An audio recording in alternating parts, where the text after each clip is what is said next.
Available in both pressure and vacuum styles, the test guns are simple for operators to use.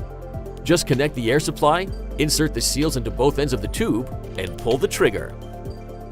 With the pressure test gun, once the trigger is engaged, air is forced inside of the tube, creating a pressure seal.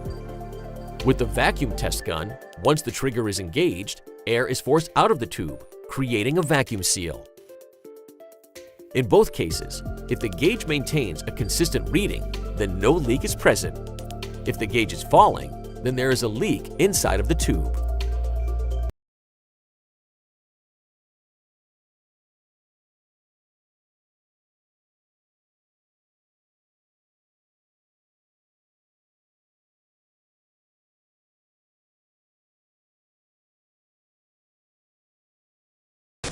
ฮะเพิ่งเคยเห็นโอเค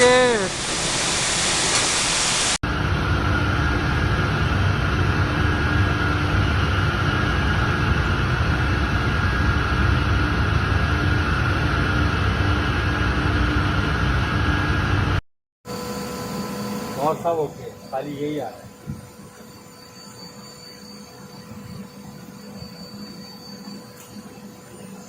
भाई इसको dead करके हम इसको backup कर देंगे nitrogen